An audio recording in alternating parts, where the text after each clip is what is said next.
We're going to wait a minute for everyone to get added to the webinar. We appreciate your patience.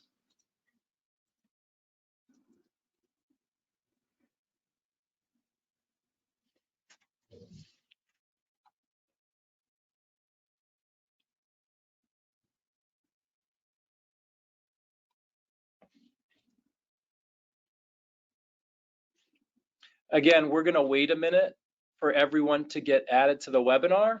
We do appreciate your patience.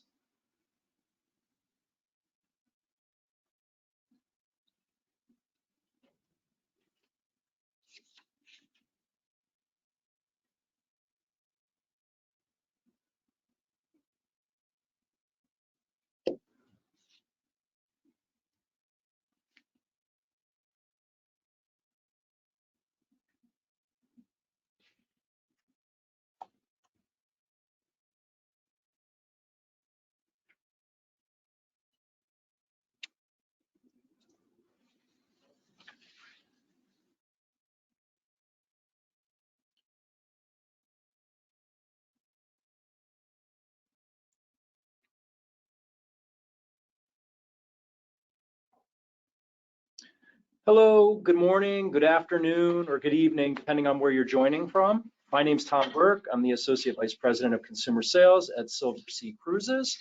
We're excited to have you join us for this session dedicated to our incredible Arctic expedition voyages. We're using the go-to format, so please send any questions via the question feature at the bottom of the webinar.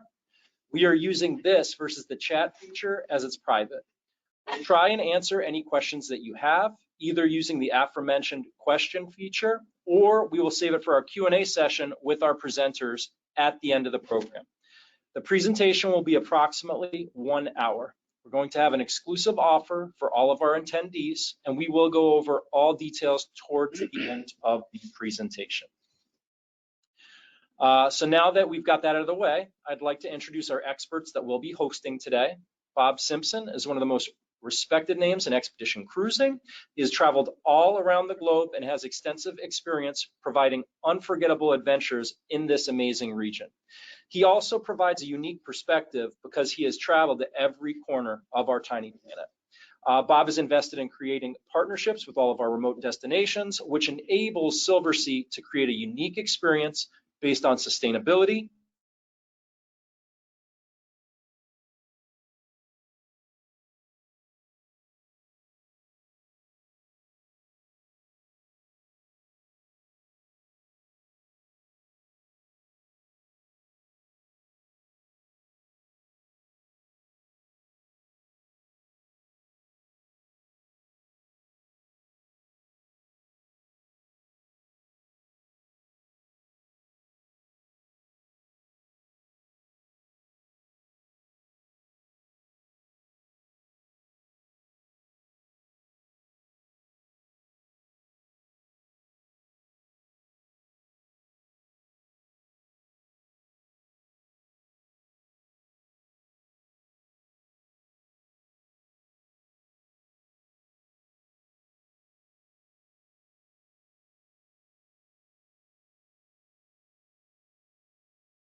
our partners about our Silversea expedition experiences. And today, really, we're going to be diving into the Arctic, an area that I know is very special to me as well as to you, yep. Bob. And more particularly, one of the areas that that is one of my favorites, and that's the Northwest Passage. And we'll get into, at least from my perspective, a lot of the reasons why, but kind of walk you through that amazing journey as well.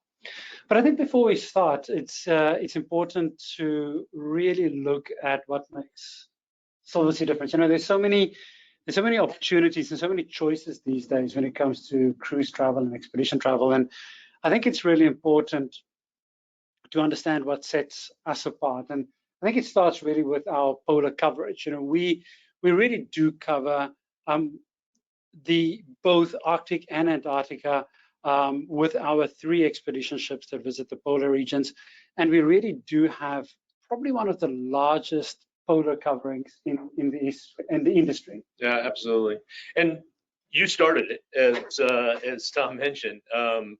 going on 15 years, but you and I have been in this business for way longer than that, at all different capacities. I think that's a nice thing because, you know, our knowledge at Silversea is not theoretical. You know, we've been in this industry long enough. I should say, you know, I've been doing this for more than 30 years, same as you, but collectively the team that planned these experiences, you know, if you look at the breadth of the knowledge of the team that's in our office and on board our ships, I mean, decades and decades worth of experience. Absolutely. And that word experience, it actually takes different meanings. And, you know, everything that we do, first and foremost, is aimed at doing everything that we can to provide the best experience for our guests on board, in the field, in the hands of our team. Mm-hmm. But experience also is important because it's exactly what we just talked about, the experience that we have as a company, not just the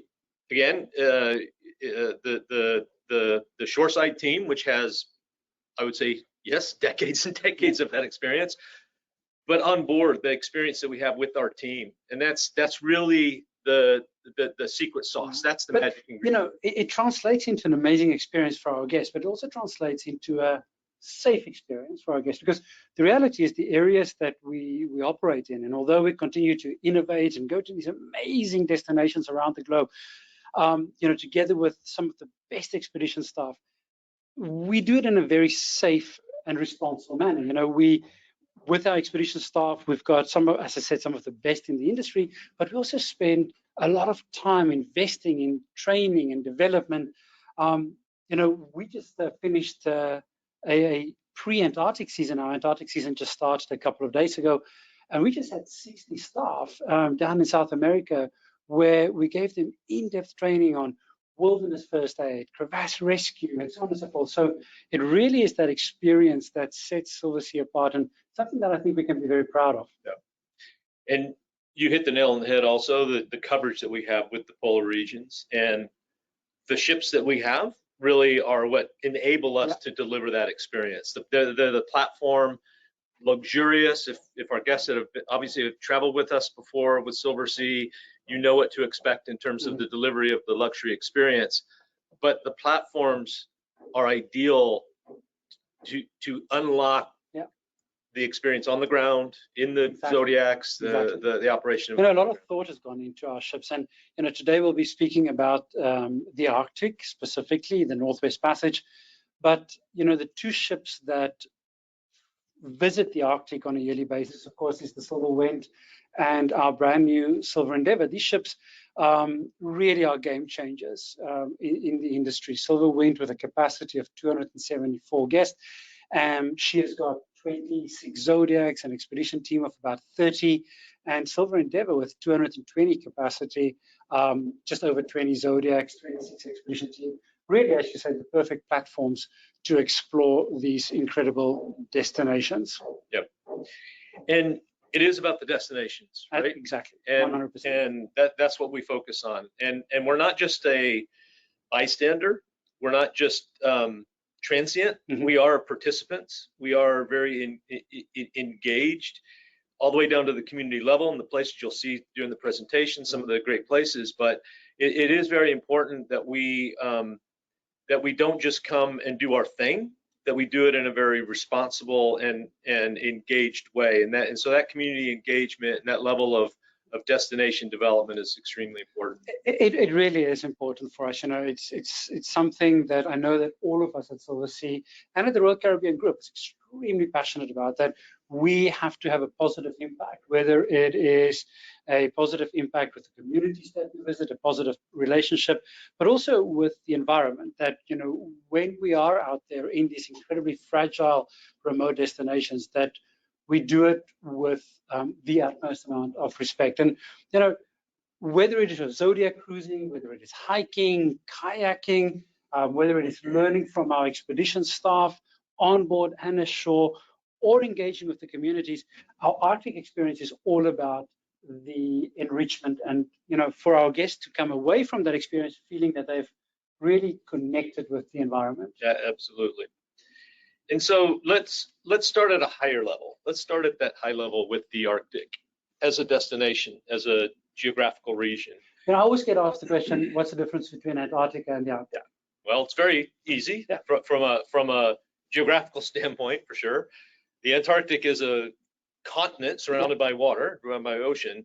The Arctic is an ocean surrounded by the continents in different archipelagos, and we cover the entire range. The other thing is that there is a big difference in terms of how the destination and how that geography actually impacts the experience for our guests from a wildlife perspective.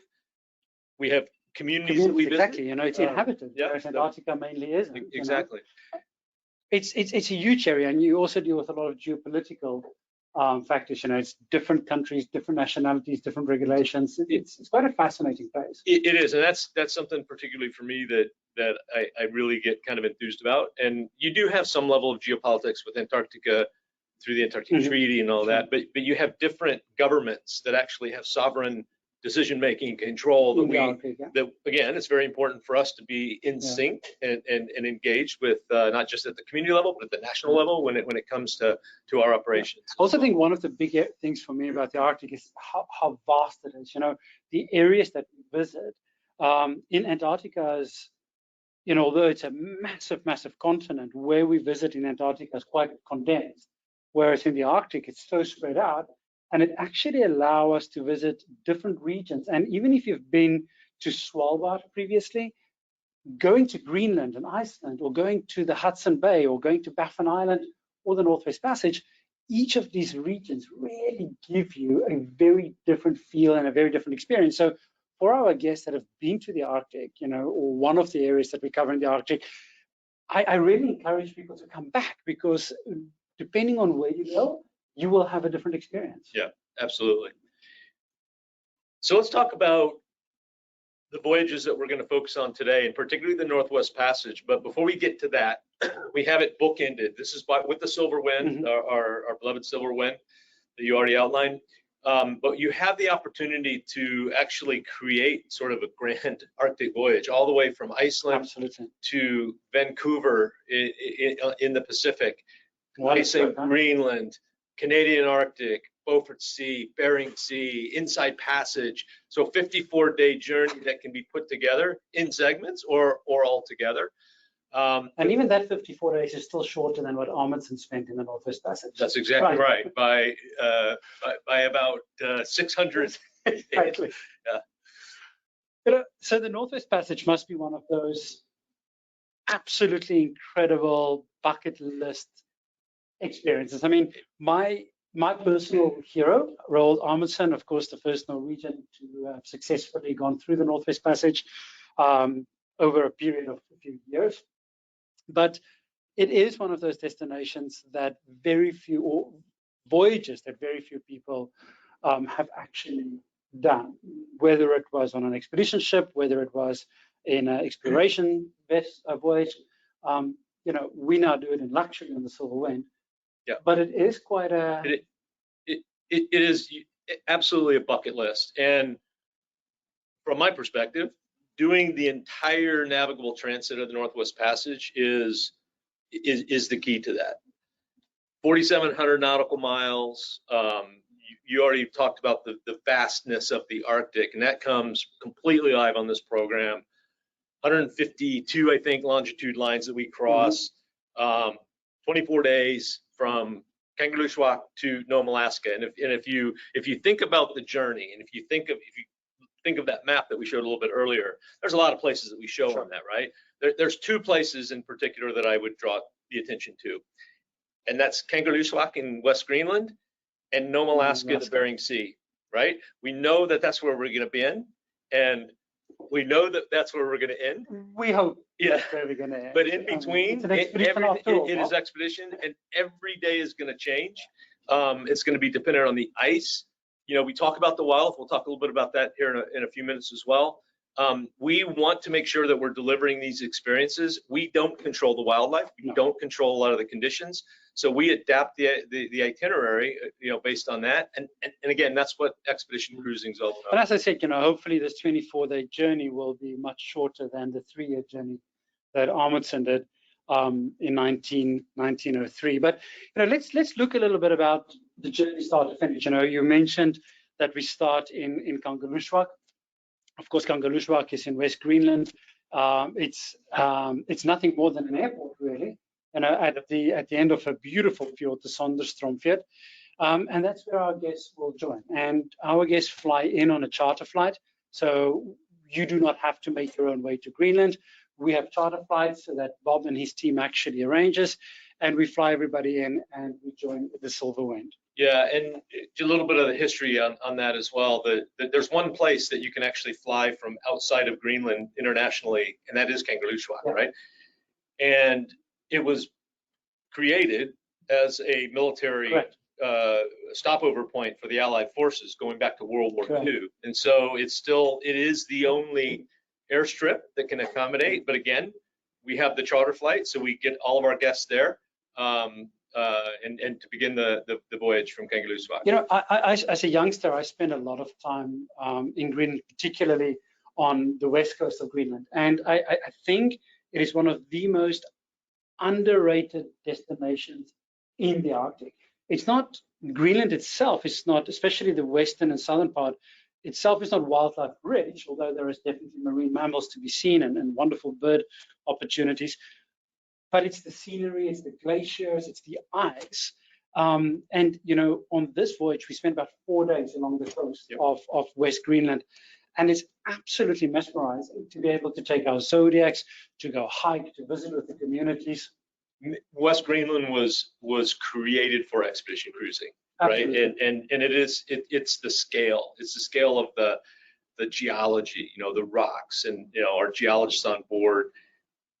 That's their focal point, right? We go to places like Kankimia, which is the community, one of the first communities that will have an opportunity. And by the way, the communities throughout the Arctic, whether you're in Greenland, as we make our way through across the Canadian Arctic in the different provinces, from Nunavut to Northwest Territories, and as we make our way along, they're all different, right? Completely. And one community has its own unique charm, its own,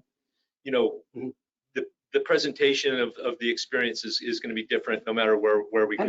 And I love the variety that Greenland gives, whether it is, as you said, visiting a community, going and enjoying a coffee, the so-called cafe mig with a small community.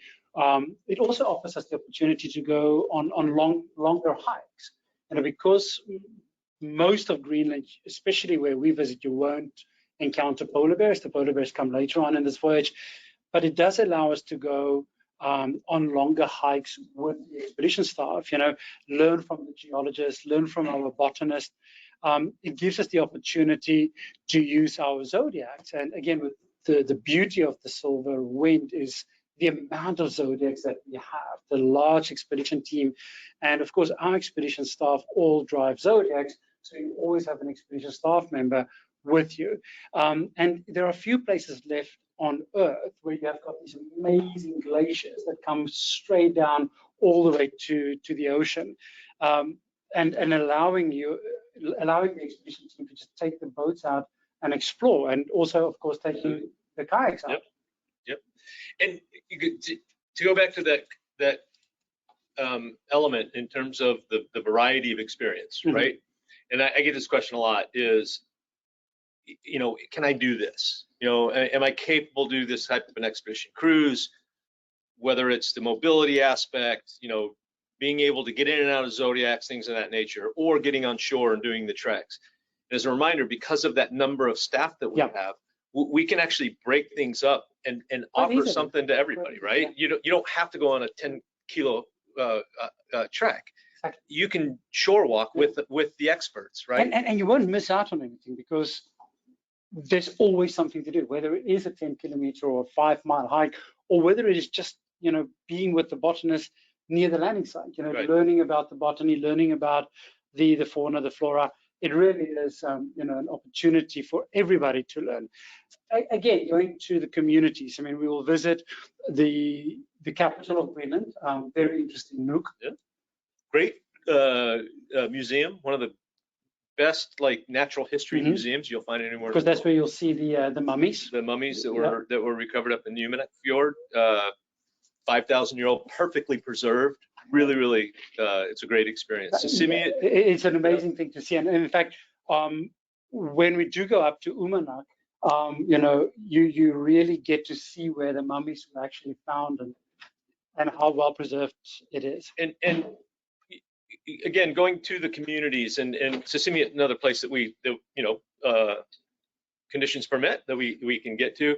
It's the furthest north year-round ice-free port in Greenland, and it's extremely important. And it kind of reminds you of the reliance that these communities have with the sea. And you see that when you get, the kayaks and the umiaks that are out. We have a kayak demonstration that they'll put on their pelts and show you how they do the rolls. And it's one of the most amazing things to see how these guys are, well, both men and women really, isn't it?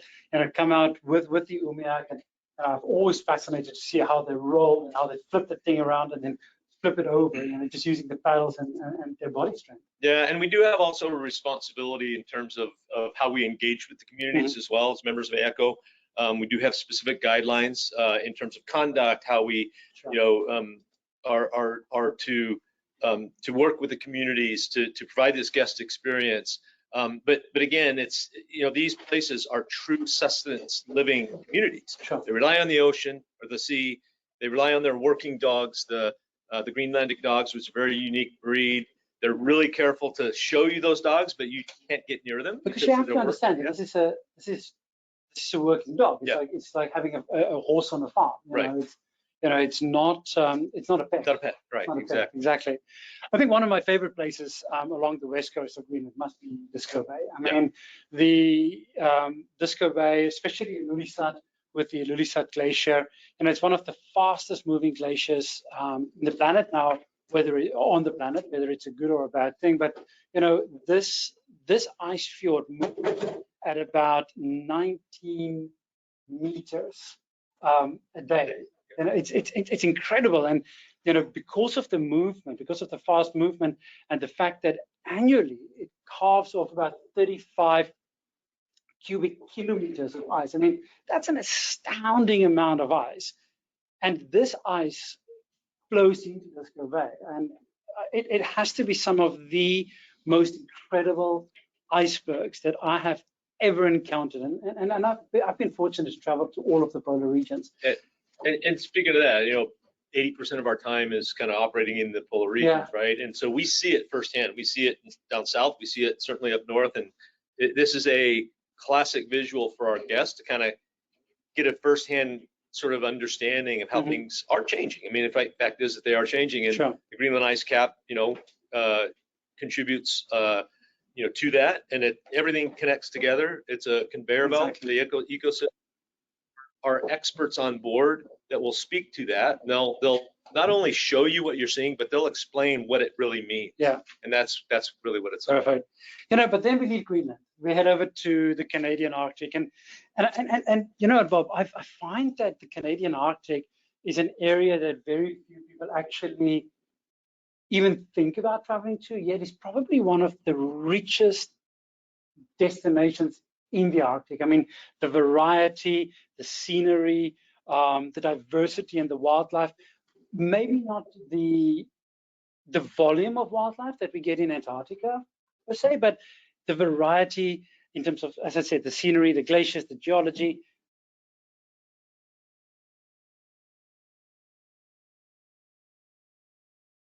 Even very different than the communities in Greenland. Absolutely, and it really, this is what our guests. What's important to us is not just that our guests receive this experience, this great experience, but there has to be an equally rewarding experience for the community by us being there and having that meaningful exchange. So that's really what we. But I think it's important to also mention at this stage that, like you said earlier, we don't just show up.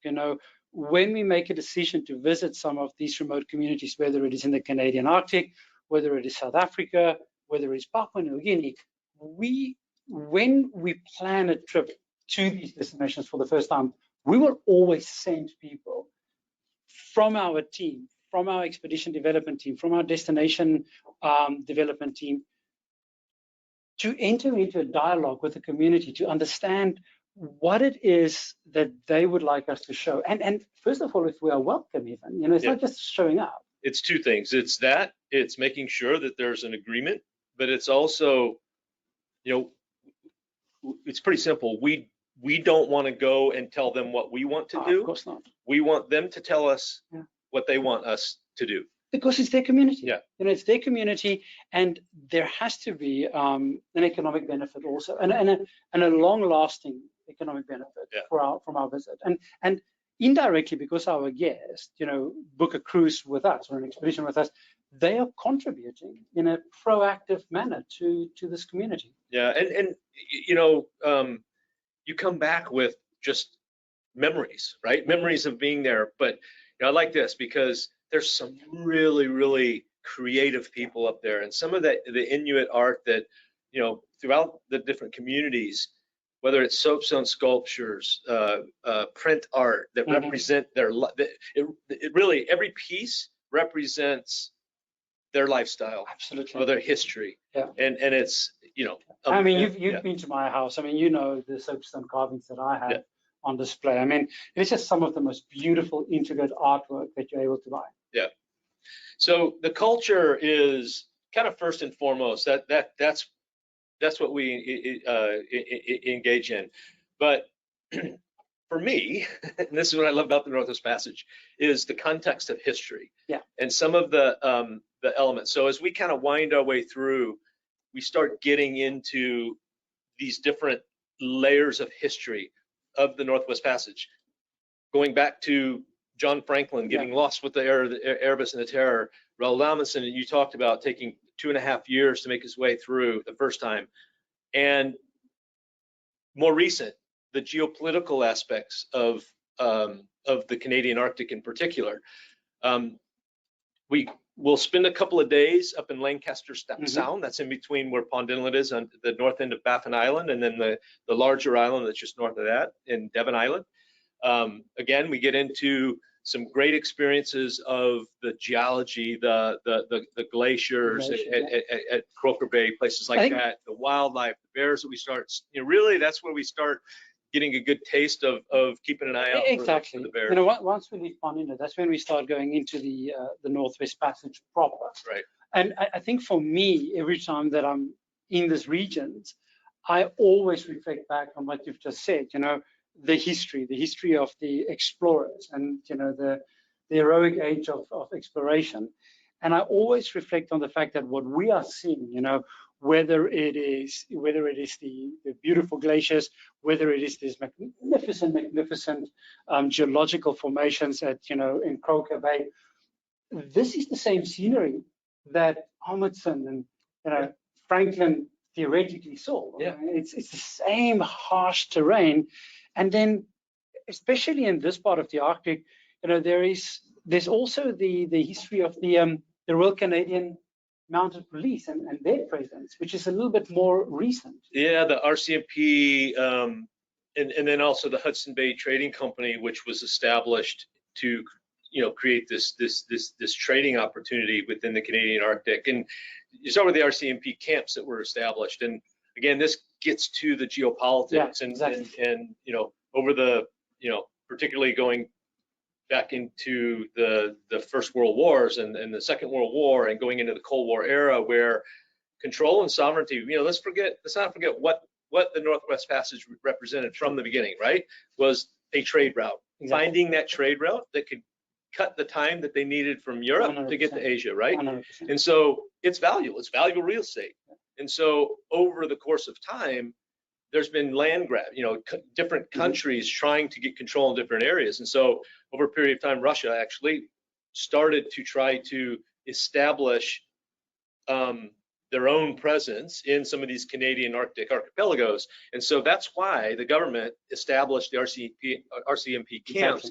Because they had to have a military or a police presence in order to establish the right for sovereignty. And of course, those camps today have been replaced mainly with the icebreakers, because the Canadians have a large fleet of icebreakers that are always present in the Northwest Passage during the summer. And of course, that is a good thing for us, because these icebreakers, should we get into a position where we need Some help.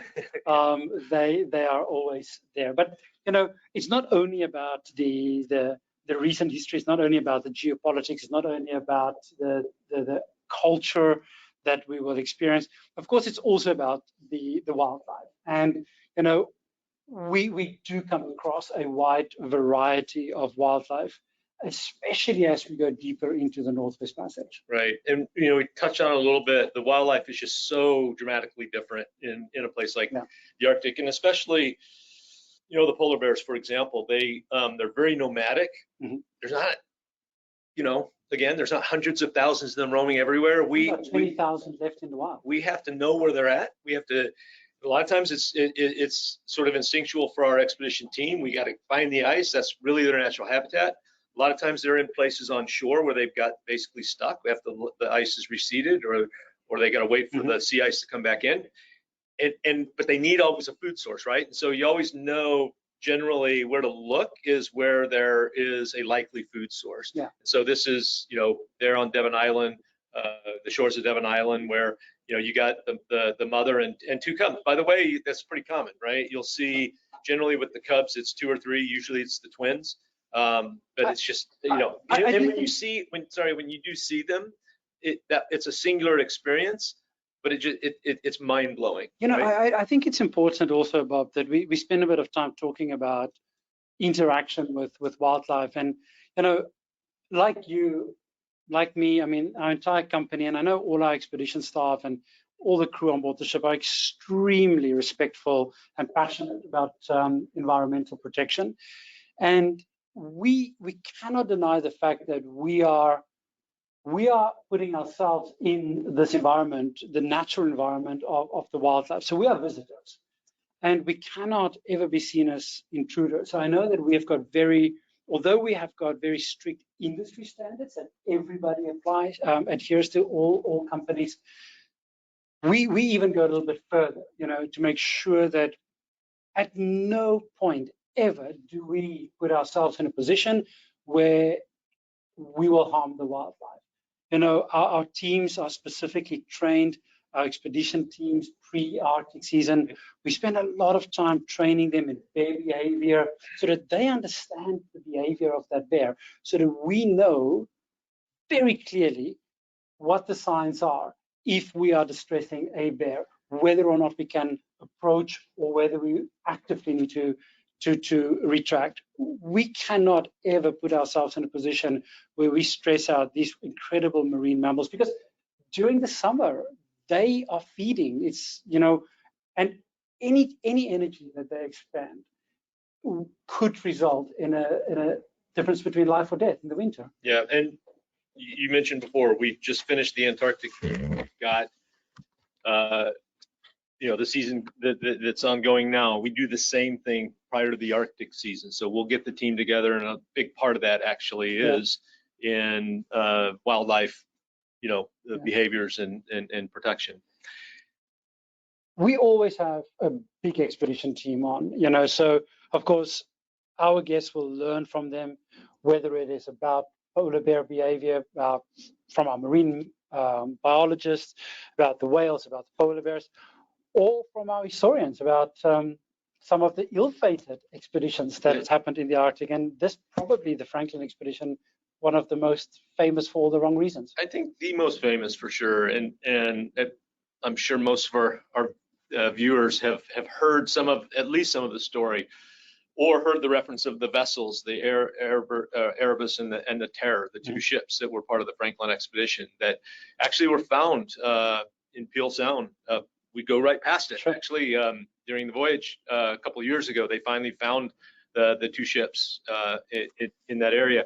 But the history again is really what, and you get this firsthand witness experience. You see this camp. This was the camp where nobody really knows exactly what happened.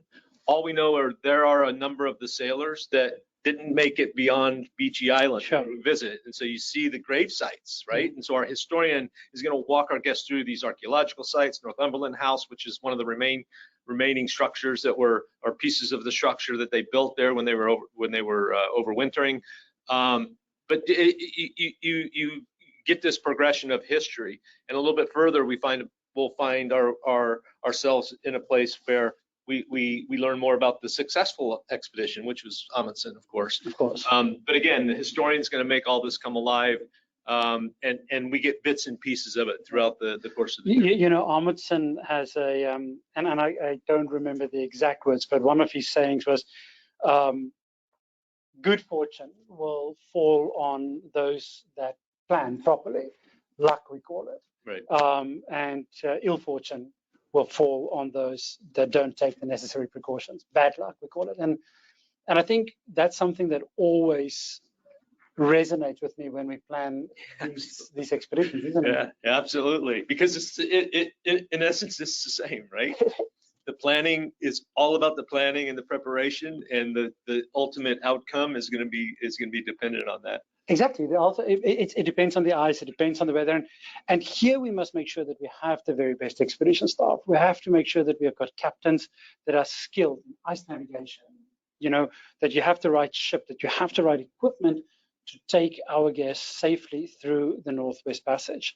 And it really differs from year to year, doesn't it? Absolutely. And that's the thing too with the wildlife, is they are completely dependent on the ice. So we don't know exactly where they're going to be. Yeah. Again, we go to Antarctica, we know exactly where the chin straps are, where the different species are. Sure. In the Arctic, everything's off the table. It's basically year to year, season to season, and it's all about finding the ice. And it's good as we kind of wind our way going west, we do get into these areas where we get more encounters with the ice. Some years we have to go look for it. Mm-hmm. Some years we have to get the icebreaker to kind of give us a exactly. through. But that's where we find the majority of the wildlife, whether it's the marine mammals, the whales, the beluga whales, and we do find them. We do absolutely find them if we're lucky, the narwhal, but then the polar bears, which are marine mammals, you know, right? And finding the ice typically translates into the wildlife experience. And just coming back to polar bears again, you know, I want to make sure that anybody that goes on these trips don't have any expectation of walking off the charter flight and have a group of polar bears standing there ready to be photographed. You know, these are wild animals. They roam. There's about 20,000 of them left in the wild today. You know, a polar bear can easily swim 90 miles nonstop. Mm-hmm. And that's what they do. They roam in search of food during the summer season. So we do need all the skills. You know, that's why we employ polar bear guards. We've got people out on the bridge of the ship every single day, all day, looking for polar bears, making sure that we have the opportunity to see them. And sometimes we see them close up, depending on what the regulations allow. And sometimes we see them a little bit further away with binoculars. But to your point earlier on, no matter how we see them, we are so fortunate to engage and interact with these wildlife. Yeah, absolutely. This is one of your favorite places, isn't it? No, it's actually, yeah, I think it's yours too. Yeah, so we talked a bit about Amundsen. Again, it took him with the Joa, with the ship, mm-hmm. That he was able to do the first successful transit. But he took his time, and he got stuck in this community here on King William Island. It's Nunavut community. Uktuktuk is the Inuit name. Mm-hmm. It was more commonly now known as Johaven, which was the place that Roald Amundsen was overwintering with his crew. But it is an amazing community. It's a very young community, actually. There's a lot of kids. A lot of these communities actually is very much the same. But and we've been very active over the years, you know, different initiatives that we've had with, you know, kind of helping and supporting youth education, mm-hmm. things like that. But typically we get these great experiences in the community center where they'll do throat singing, they'll do the drum dance. But for me, it's when the kids are participating and the kids come out. That's such a great experience. And it's wonderful to see how the culture, the tradition is passed on from generation to generation. You know, it's not a dying culture. No, absolutely. Yeah. And of course, this is also where, and I go back to Amundsen. I mean, as you can hear, I'm absolutely fascinated by the life of the man. This is also where he picks up a lot of his skills that ultimately helped him get down to the South Pole. Oh, that's right. Yeah. Again, the wildlife. I mean, we would be remiss if we don't come back to the wildlife. I mean, it's present, it's there. We have loads of opportunities to encounter, to interact with wildlife. I do think it is important, once again, to just mention that it's not as abundant as in the Antarctic. I think for our guests that have been to Antarctica, it is really important to understand that the variety of wildlife in the Arctic is incredible. The diversity is really there, but we don't have the congregations like in Antarctica where you have, I saw a photo that was sent to me this morning from Silver Endeavour that's in South Georgia right now. And, it's always mind-blowing to see these 500,000, 500,000 king penguins on the beach in Salisbury Plain. You don't have that in the Arctic. But what you lack in terms of volume, it makes up in terms of the diversity. So the different whale species that you get, the polar bears. It's the diversity, but again, they're spontaneous. And the one thing I would like to point out, and I always try to remind is, again, this is an expedition voyage. Yeah. Right. And if you've traveled with us on some of our cruise programs, it's very scheduled, very scripted, and we have schedules that we keep. Mm-hmm. We stick to a timeline for dinner, for everything. Everything is off the table in terms of schedule. So guests, I hope we come prepared and with that sense of adventure that at 2 o'clock in the morning, we might see this, right? Sure. And we are going to let you know somehow this is happening. Somehow bears always show up in an inconvenient time. That's exactly right. But we let everyone know. Captain's cocktail is always a favorite. That's right. So, but it is spontaneous, and it's important to make sure that you get that experience, no matter what time it happens. So tell me, have you ever seen a muskox? I have, and I've seen them in two places. I've seen them completely in the wild, which in an area at the Northwest Territories, as we kind of make our way west, Banks Island, one of the largest muskox populations in the world. They're very, very shy, is one way to put it. They have an unbelievable sense of smell. They don't see too well, but they smell unbelievably, and they're very, very skittish. Yeah. So we have to be really lucky to find them. Usually we see them at quite a distance. The second place, and when you get to know them at the end of the voyage, if you take the tour outside of Nome, they're roaming around like cows, but they're more domesticated. Yeah, so you exactly. see the domesticated muskox when you get to Nome, but if we're lucky and we see them in the natural habitat in places like I'm super jealous. I've never, in all my years of doing this, I've never seen one in the wild. From a geological point of view, this must be one of the most spectacular things you will see in the Northwest Passage. I mean, the Smoking Hills. Yeah. It's absolutely spectacular, and of course, our geologists will have a great opportunity to explain this as we cruise past with the ship. I mean, we get as close as possible, and depending on the wind, of course, you'll be able to get that wonderful sulfur smell as we cruise by. And conditions permit, we can get out in the Zodiacs and cruise along the beach. We don't land here. And just a little bit of the history. This was actually first known spotted by John Franklin before he got lost coming from the other way later with the Franklin expedition. Coming through the Beaufort Sea, they see these hills on fire. They thought, and the recordings were that they thought that these were fires by the native population there. And there was a lot of back then there was a lot of like rumors of cannibalism, and so they didn't want to go ashore, and so they just recorded that here's a place where there's a community. And what it is it's a geological phenomenon. It's one of the few places actually that has this type of sulfuric acid that creates these fumaroles that just spew the smoke. So Smoking Hills is what it's referred to. And it's right off of Cape Bathurst in Northwest Territories. And again, if we can get in the Zodiacs and cruise along, you want to have your handkerchief over your mouth or your nose if the wind's coming that way, because it is that sulfuric acid smell.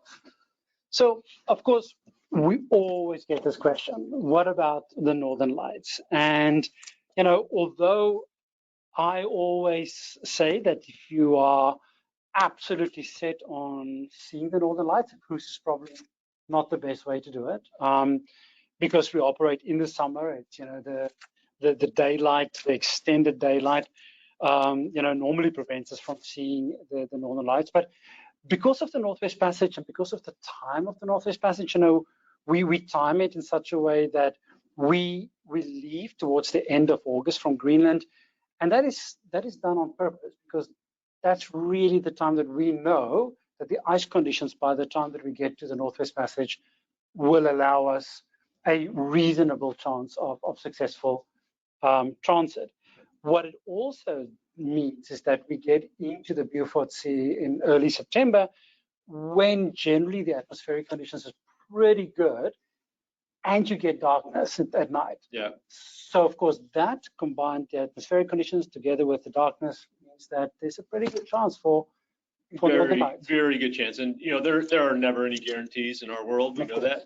But I can tell you, in the years that I've been involved in or operating with Northwest Passage, obviously there are great aurora borealis experiences, and it's in this area, and it's perfect timing, perfect conditions. The atmospheric conditions are in that area actually are typically very good. Exactly. And it's some of the most amazing Northern Lights experiences that you can have. And again, at 2 o'clock, 3 o'clock in the morning, if it happens, we will have no problem waking people up. That's right.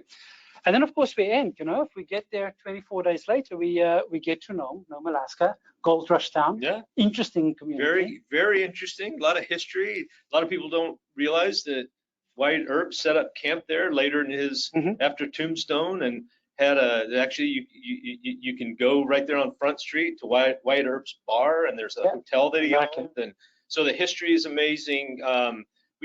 We have the opportunity to have some time in town. I would point out that we arrange for we have group flights that we operate with Alaska Air back to Anchorage. For our guests that book our door-to-door in the Air Sea, we handle all that for you, but you do need to book that flight from Nome back to Anchorage. We have a hotel night in Anchorage, depending on what the connections and the flight schedules. However, a lot of the guests can go ahead and book your return flights later in the evening from Anchorage as well. So, but it's a great place to end. If you wanted to hang out in Nome for a couple of days, make sure you look into the hotel accommodations early. Well, the easiest way to see Nome and not to stay there is, of course, to book the following voyage. That's absolutely. If you do the Northwest Passage and then you go on to Vancouver, you get a full day in Nome to explore. I mean, it really has to be one of the most fascinating voyages in the expedition world. It is, and again, it is iconic. It's just iconic. Not too many people that have been able to do it or say that they did it. First person that did it was just over 100 years ago. Exactly. So you can join sort of that list of Northwest Passage explorers. And it's, as you say, not many people do it. You know, there are a handful of companies that attempt it every year, and those of us that do it, we only do it once a year. So, you know, we do nearly 400 voyages a year between our classic and our expedition. It's a once a year experience. Yeah. It's an incredible experience. And what's also remarkable is the waiting list that we have of expedition staff that want to join. So for the expedition staff, this is a bucket list item, which means that they are extremely enthusiastic, very